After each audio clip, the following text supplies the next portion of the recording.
Hey beautifuls, I got some important information. I was speaking to a couple of my clients this week. This came up and I was like, I'm having the same conversation again. I was saying it to myself. I'm like, I'm having the same conversation again. I'm having the same conversation again. It's a message that I say over and over and over to my clients. And I've said it a couple of times this week. So I'm going to share this important information. When you love your abuser, yeah, or then they stone cold cut you off and it is like death warmed up. You know, that like deep-seated sense of abandonment that you're just like gone, right? Let me go into this in a moment, or whilst I share this. Say hi, or let me know how you are, and let me know if you've had a realization that you love your abuser, or if you've never even thought of that concept before, or if you have been cut off, stone cold cut off by someone that you love. And or if you can hear myself talking. Leanne's bloody tired after Transcendence Reality Society. That was one powerful freaking download of our ear chakra consciousness. Oh my God. I got off and I was like, wow, that was like one of the most potent trainings I've ever done before. In the inner circle, as you probably have heard, we're in ear chakra consciousness, and holy McMoly, like the trainings that are coming through. That's why I so wanted to do them live channeled, like the next level, and I'm so freaking excited about them. Yes, all right, let me share this and let you guys know. Let me read these comments. I can see what's coming up here already. You guys have been cut off, completely abandoned.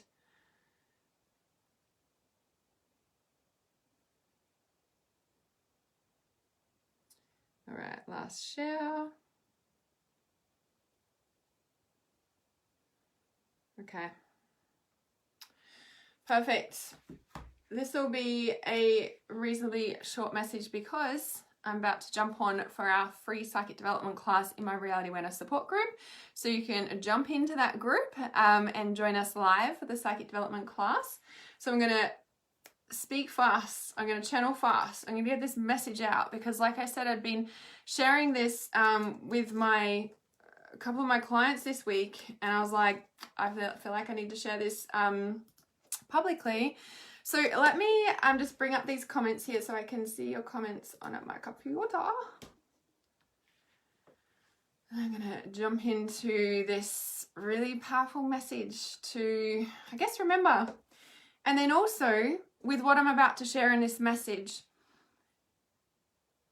you could frame this, you could put this with the people who are still and or okay with what the government is doing, because right now they're in a relationship with a narcissistic abuser and they don't know, but soon they might get cut off in some way, shape or form, and they too will understand this, right? At some point they will wake up. Okay, so Doreen says yes. Leah says this title got me. Good. Good, it should. Leanne says he cheated on me, I cut him off, I still love him unfortunately. Okay, Leah says completely cut off too. Yes. Doreen says I have abandonment issues. Yes, this is a big one, yeah? So, hi Lita, got my pretty dress on. I'm really happy about my new dresses. We've been talking all about it in Ear Chakra Consciousness. All right, so Rachel says, this experience came to surface today. I thought I had completely healed it, but a bit more to do. Perfect timing. Okay, cool. So let's talk about loving your abuser. So this is something that has had the most profound shifts with my clients, because as a society, we are taught that it is not okay to love our abuser. Now, ultimately, on a practical counselor, psychologist, even safety issue, is that no, we shouldn't love our abuser, right? Like, no, we need to leave. It's domestic violence. It's not okay to be abused. Like, all of those things. Like, that is definite. Like, that's what I believe too. Yeah, that's what I believe too. If you're getting abused, that is not okay. If you're in a domestic violence situation, that is not okay. Like, those things I fully stand for. I've been through court systems. I've done the whole thing with my daughter's father. I've done the whole thing, right? I understand it inside out. I do not agree with abuse, okay? Let's be clear where I'm coming from here. I have worked with many, many, many clients healing from domestic violence abuse, healing from all kinds of abuse, sexual abuse, emotional abuse, all the types, right? Raping, all the pieces, right? I hold space for a lot of depth with my clients. Now, the biggest key piece that heals them, right? We do all the works, yeah? We do all the pieces, all the avenues, everything that should be done in a healing from any sort of abuse, right? We do it all because that's what we do, yeah? But the number one factor, right, that helps you to reclaim your soul, that helps you to understand why you can't get out of this cycle, why you, what did you say? I think Leanne said, he cheated on me. I cut him off. I still love him, unfortunately. Let's be real. There's two most important factors that are going to set you free, reclaim your soul, and come to peace and finally move on, okay? Number one is that you have to realize, right, and this goes for any sort of abuse you've been through, any sort of cut off that you've gone through, whether you've cut somebody off or you've been cut off, whether you've had an abortion with somebody and you don't talk to them anymore, or you wonder why they cut you off, or anything like that, right? The most important thing that you have to remember, one of them, is that you will always love them to some extent. You will.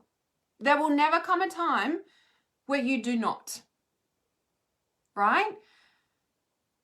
You will never get to a place where you completely throw them out and disappear from your life forever and they will never be in your memory. Like, let's just be real here. Like, that's never going to fucking happen, right?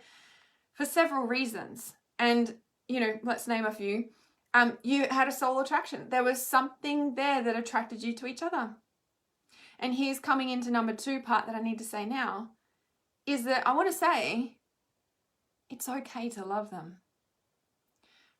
What is not okay is staying in abuse, okay? Two very different points that I'm talking about here. And the pieces that I'm giving you and talking to you about right now is when you're in healing, when you've separated, when you've shifted out of the domestic violence, when you don't have any contact, like blah, blah, blah, blah, and then you're trying to heal and you're trying to let go and you're trying to do all the things and you're wondering, why isn't this working? Why am I still thinking about them? Why do they still come up? Why time and time again why is this happening again, right? And the reason is, okay, is because let's be real and let's accept that actually you do love them. Society has told you that it's not okay to love your abuser. I don't actually agree with that either, right? Like, I don't agree that you should, love your abuser, meaning you shouldn't stay in an abusive situation and love them. That's what I don't agree with, right? But when you're on the other side and you're far away from it and you've done all that separation work and you're wondering, why the F is this still happening? Because you are still healing from it. But the reality is that there was something that brought you two together. Whether it was a soul connection, whether it was a life path crossing, whether it was just happened to meet him, her, do whatever. Like, let's just be real. Like, there was something in the start that drew you together. Whether it was abuse or not, at the end of the day, there was some sort of soul connection. There was something there that you fell in love with. Who cares if it was, it's a similar family pattern and I understand that it was bad and it was abuse and I was just loving the abuse because that's what my neural pathways told me and my brain chemistry and that's what I grew up in. Like, sure, that shit's real. At the end of the day, you also still love them. You deeply loved them. You deeply cared for them. And until you actually come to peace with that, like you're probably like, oh yeah, I do, right? But actually the part of you that doesn't is the society judgment that's making it bad, that, you know, bad father of your child or that bad mother of your child, like, is a wrong man and woman because they freaking did that to you. Like, you shouldn't love them. Like, you don't, that's society. Like, and like I keep reminding you, like, I don't agree with abuse, like, right? But when you're healing from it, you freaking love the person. And it's okay. You will not be able to let go of that person until you drop into the softness and acceptance, or I don't even, there's not even a word, like, be okay that you love that person, loved that person. Like, at some point you did. And until you actually drop into that space, right? Because when you leave a domestic violence situation, there's so much shit, right? You're just running away, you know, like getting the fuck out of there, like you're just on adrenaline, and then, you know, you do all the separation, and you're finally getting on with your life, and you're like, why the fuck haven't I moved on? Why does this still come up? And it's because you had to, you know, in the start it was beautiful, for example, and then it got shit, and then you had to deal with shit, and then you're finally moving on, and you're like, why haven't I healed from this? Because you've just been in this adrenaline, you had to get the fuck out, and now you're here, now you can actually heal properly, and part of that healing is that, like, fuck, all that stuff happened, but I loved that person, and maybe it's like, all that stuff happened, and why did that stuff happen? Because I freaking love that person so much, and I still love that person so much, and why is this happening, right? Let's stop asking why this is happening. How about you drop into the fact that you love that fucking person? Like, let go of society's judgment. Let go of all the judgments that say you shouldn't love your abuser, right? Because at the end of the day, they're a person that you fell in love with, that you had a very catalytic relationship with on some level, shape, or form, whether you had a child with them, whether you didn't have a child with them, whether you had an abortion to them, whether you had, you know, an experience with them, and then they cut you, like, it doesn't matter what it was. The fact that you had a very catalytic relationship, that all of a sudden they're freaking gone for whatever reason, right? And at the end of the day, you actually love that person. When you can grieve how much you love that person, when you can give yourself the permission to admit, surrender to, feel, accept the feeling that you love them, and because you love them so much, why did they do that? Why did that end up happening? Why did this happen like this? But when you can grieve that without judgment of yourself, when you can drop into the grief, then you will start to move forward in your life. Because until you grieve the fact that you really loved that person, all the shit aside, you will never be able to fully move on. And this is something that I find with my clients time and time and time again. They've got this society judgment that it's not okay to love the person who ended up abusing them, right? Like I said, let's be clear. I'm not talking about I'm okay with abuse. So I'm really reiterating that home, okay? This is after you've done the separating. This is after the cutoffs. This is after you've dealt with all the shit and you're wondering why you cannot move on, okay? When you actually grieve the fact that you have, you know, completely, like, you do love that person because on some level there was some sort of connection, you're going to start to be able to heal your life because you're grieving the truth. You're grieving the truth. And in that truth, you're grieving the loss. You're grieving the truth of the loss. You're grieving the thing that's keeping you stuck there, if you may, because that love was real at a point in time. Right? Now, the other little piece to this, I might talk about in a different live stream, because I could go into a big topic about it.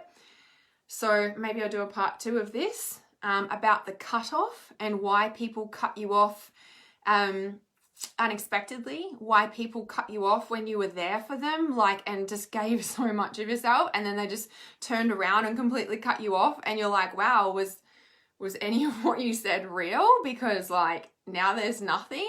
Like, was anything that just happened between us for the last 5 months, 5 years, 50 years, like, was any of that real? You just completely cut me off and I gave my all, and now there's nothing. And like, it's like you question, like, was any of that real? Did you say anything that was real? Because I don't know, you've just gone, right? We're going to do a part 2 and talk about that.